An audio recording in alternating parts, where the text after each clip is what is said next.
Sarah the Metal Theologian. Alright, so it's been a while since we've done 5 random records, and I've been a little bit low on ideas of late, so it's kind of why it's been a while since I've done a video, but the hell with it. So we're just going to do some metal, we're going to do 5 random records, and see how it shakes out. Today so this actually isn't soda. This is a Korean ginseng drink with honey. My wife actually got me this. It's something weird to try. See, there's like a fucking ginseng root in there. You see it? There you go. You can see it from that side. I think Amy sent that to you, actually. No, Mama gave me this. Oh, really? So, in the ingredients in this thing are distilled water, Korean ginseng root, honey, sodium benzoate as a preservative. I think there's supposed to be a comma between honey and sodium benzoate. But I don't know. It also says shake well before drinking. Some settling may occur, but will not effect, with an E, the quality or taste. Good for adults to drink, 1 to 2 bottles daily. So you only get a little sip of this. Alright, so we're gonna give this a shot. I feel like I had this stuff like a long time ago, but like when I was in San Francisco, I might have gotten this in Chinatown to try it, but I really kind of have no idea what I'm in for here. I know that ginseng kind of tends to taste like dirt. So this is definitely not carbonated, which is fine with me. Oh my god, look at that. Well, that shit stuck to the cap. Are you supposed to eat the root first, or No, at I don't all? think you're supposed to eat the root. I don't think you can eat the root. That's weird. Why is it included in the drink, then? For potency.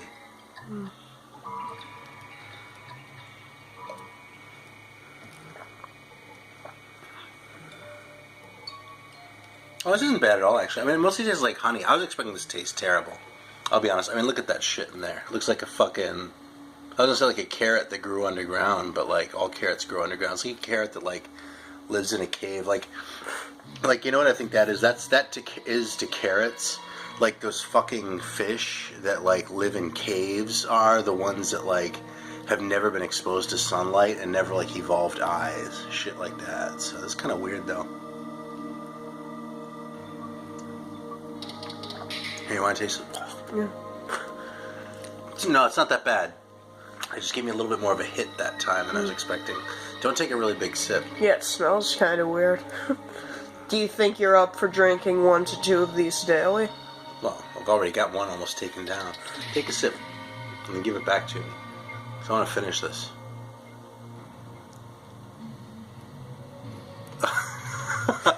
Here, let me have it. Thanks. Awesome. Well, shit, it's not exactly a hefty portion. I've already almost taken this down.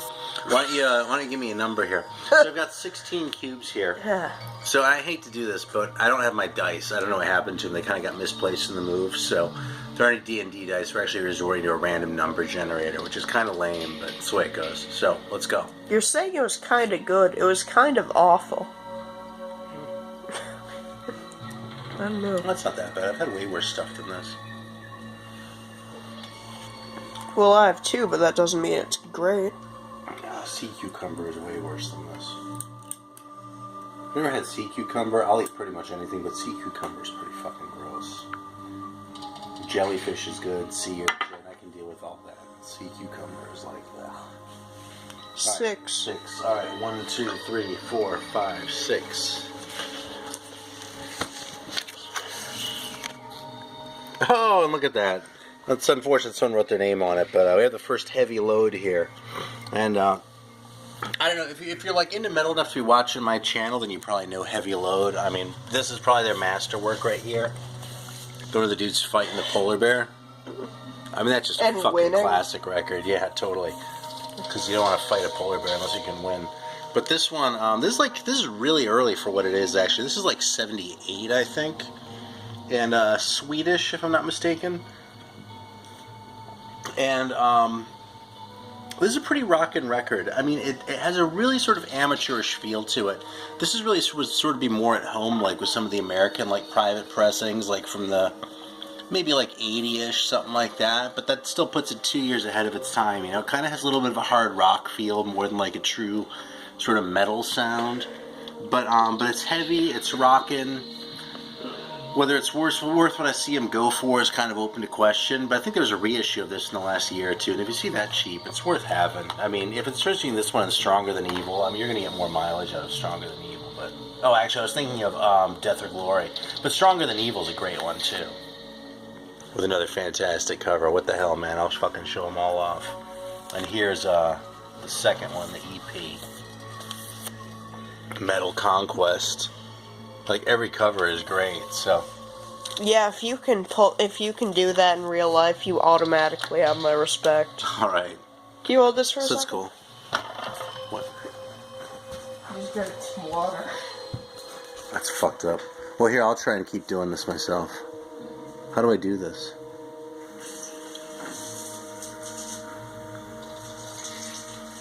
Alright, so the next one's 14. So, 1, 2, 3, 4, 5, 6, 7, 8, 11, 12, 13, 14. These are all kind of stuck behind the couch here, but let's see what's in here. Oh, look at that, the Thrust album. I've only played this like once or twice, actually. I got this relatively recently in the grand scheme of things. But I remember it as being pretty heavy. Kind of on the thrashy side, but not yet total thrash. And just a really rockin' record. For some reason, I confused these guys with Trust for a long time. And so I sort of stayed away from it, because Trust is kind of a little bit on the wussy side. But this record is solid, man. And I think it has one of the early Metal Blade labels, too. So, yeah, I can show that off. There we go, the Silver Metal Blade label. Yeah, and beyond that, like I said, I haven't listened to it in a long time. I like the fact that they call Brian Slagle Brian Death Slagle. It was produced by Brian Death Slagle and Bill Skull Metoyer. So yeah, that's pretty good shit. 1984, probably, it's not ahead of its time, but it's not behind its time. It's probably like right of its time, and in a really good way. This isn't the greatest thing ever, but this is a very solid and very enjoyable record. If you have a metal collection, this thing, there's a place for it in there for sure. Alright, let's try again. Ready for another number?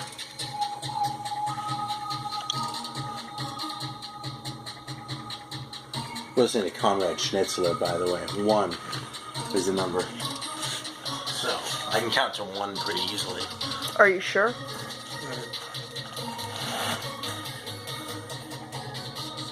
No, that's kind of cool. This is the Amulet record. It's funny, this is like, it's supposed to be 5 random metal records, but it's more like 5 random late 70s proto-heavy metal records. This is actually like a reissue of this. The original, the colors were reversed, so it was black with a white picture, and there was sort of some red in there somehow. But I've actually never even held an original of this in my hands. This is a reissue that I got a long time ago. It says Shadow Records. I think they were sorta, had something to do with Monster Records, which became Rockadrome, but I'm not sure if that was direct or if Monster was just distributing these at the time. Nothing on the back, and the tear there has been there since I got it. I got like the last copy from the distro. And this reissue hasn't gotten any easier to find either. But this is a really cool record too. Like, as far as heaviness, I always want to say it's about sort of the heaviness level of Van Halen. But it doesn't actually sound like Van Halen very much. But that's sort of like party, kind of, hey gang, let's all, let's sing Just a Gigolo and go to Vegas and shit type of feel that I really don't care for about Van Halen. This is more like sort of serious songwriting, like, they had something to say, but it's about that level of heaviness. Maybe Riot would be a better touch point than Van Halen. But yeah, there's a really good record too, man. This is a solid one. Totally worth a listen if you're not hip to Amulet. So, we're pulling out good ones today. Let's see. So, yeah, what's next? Go ahead.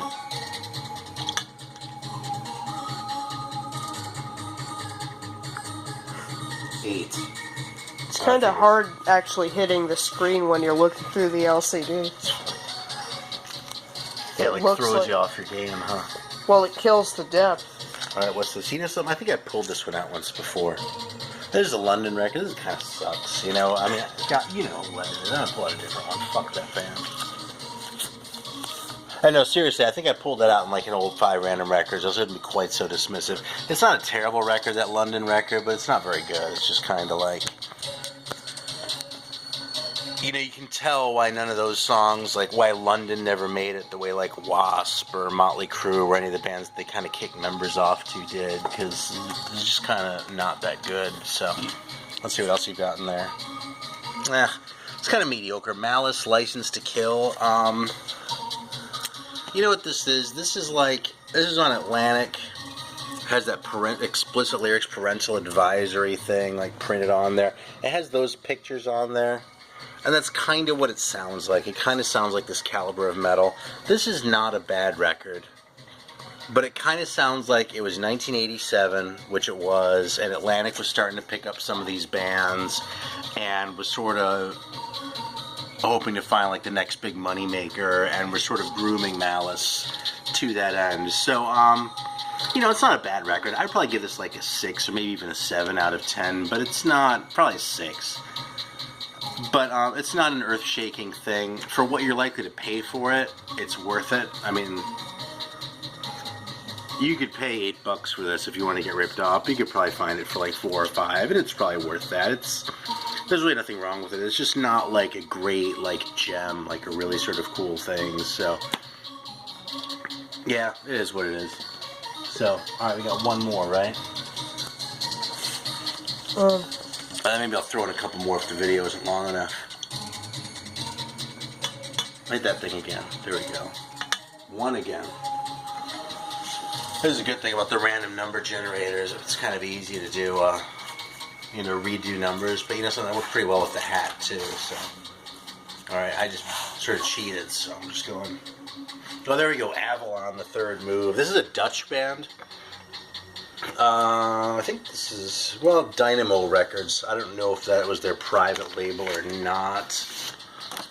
There's another pressing of this that has like a robot hand, which is like what artists do when they suck at doing real hands.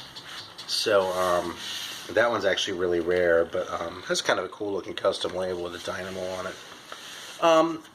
You know, it's good. It's not great. This didn't make a very deep impression on me, this record, honestly, but I have so few Dutch records that I kind of want to go for it. It's weird, like when it comes to 70s and like even 60s like beat stuff, there are lots of cool Dutch bands, but somehow like in the 80s with the metal, they kind of weren't there. I mean, they're probably about as well represented as Belgium, but not as well represented as, say, Sweden, even though there are a lot more people in the Netherlands, so yeah, go figure on that one. That's not a bad record, though. I don't want to like talk too much shit out of it. It's probably about a 7 out of 10. Has some kind of corny parts, but overall the songs are solid and it's pretty listenable. So, right. I wish it were fresher in my mind, though. So let's throw one more record in there because I feel bad about that. I don't really feel bad. I just 6 random records. Yeah, we'll do 6 random records. Maybe we'll even do 7. How long is the video so far? 13 minutes. Okay, we'll do 2 more. 12. Alright, 8, 9, 10, 11, 12. So let's see what goodies we find in here. Oh, fucking St. Vitus. Okay. This is kind of a weird St. Vitus record. Like, they're like the classic. They kind of had 2 classic sounds. St. Vitus. If you're into St. Vitus, there's the wino stuff, and then there's the other stuff. Okay, so like they're the first 2 with Scott Rieger, I think the guy's name was. Scott Riegers, it says on here. These are on SST. It's funny because no one, including me, I'll be honest, paid attention to these guys in the 80s. They're fucking great. So then this one actually has wino on it, but like this is sort of a classic with wino. Born Too Late. And then, yeah, this one too. 5 or V, whichever it is. I don't know, I've had friends who've called it both, so. I think it was their 5th record, but you know, it never occurred to me to count. It might actually be their 7th record or their 4th for all I know. Anyway, this one doesn't really fall into any of those. Like, it's weird. This is almost like their epic metal album.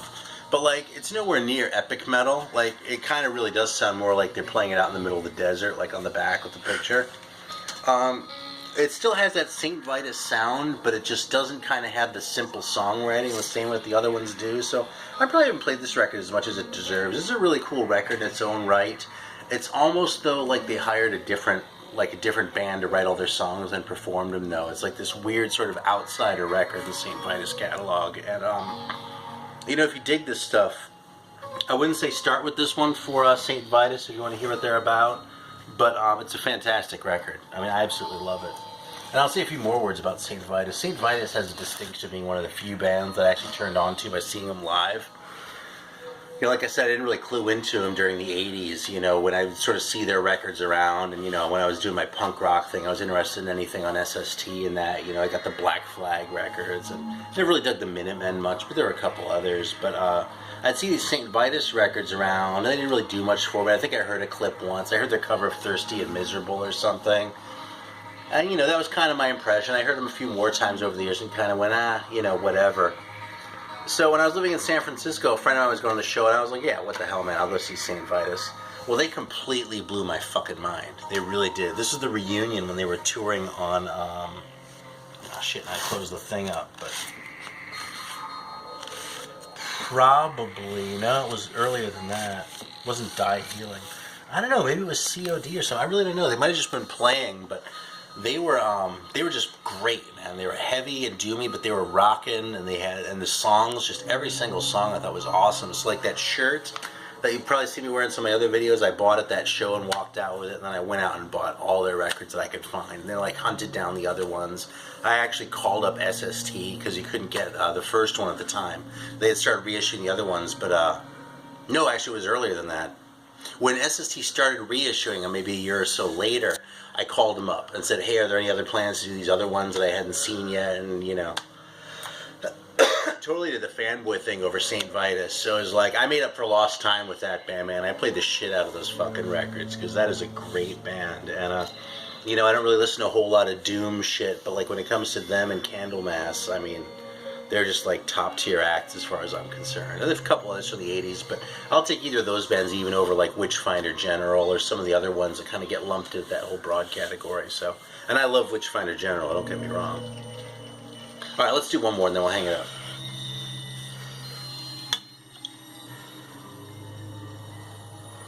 Feels like a lot of downtime in this video. Listen to this weird electronic thing. 8?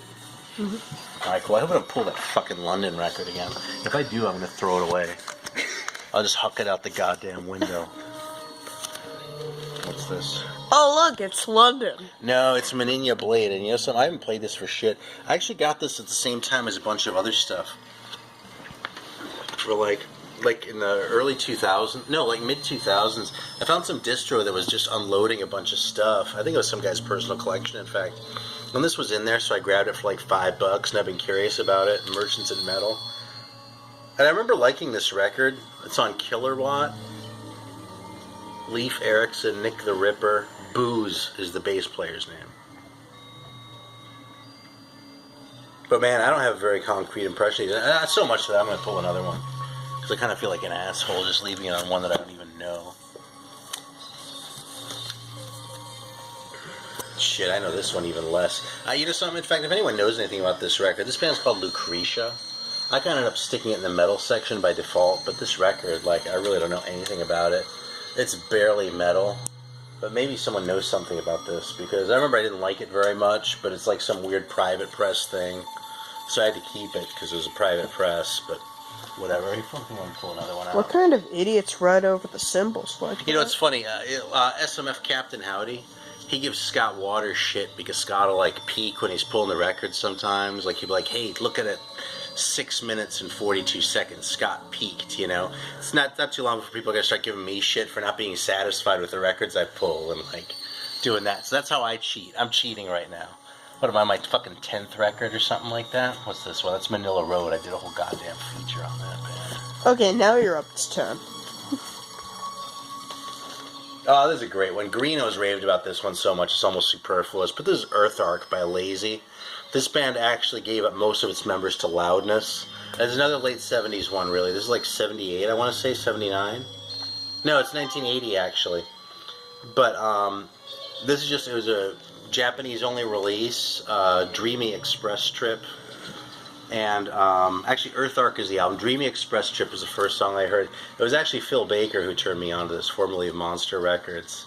When he sent me a tape that had a whole bunch of shit on it they thought I might not have heard. And this is just fucking fantastic. It's just like a great, like, hard rock, almost into metal record from right around then. And the fact that a lot of it is sung in Japanese only makes it a little bit more weird. So yeah, 2 thumbs up for Lazy. In fact, somehow, even though it's a terrible name, I really like the, there's another band called Lazy. Shit, I lost it. Oh, hey, where's Baldo? Yeah, ha ha ha. Yeah, this band is from Sweden, I think. There's another band called Lazy. And these guys are really good, too. It's heavier than you'd think with that kind of wussy-looking cover. I mean, it kind of looks like it'd be like rockin' AOR, right? But this is actually a pretty good record. I don't like it as much as Earth Arc. But if you see a band that says Lazy on the cover, in spite of what you may think, based on the name, it's probably going to be a pretty good record in my experience. So that's it. We're going to sign off right now. That's the video. And thanks for watching. That's however many random records. I think I'm going to call the video 11. 5 random records, but yeah. Okay, whatever. You know, I can't hold Actually, records and use my fingers at the same time. Wait, that's actually... You pulled like 5 records Whatever. from that one cube. Whatever, we're hanging it up. Okay. They'll understand. Thanks for watching. See you next time.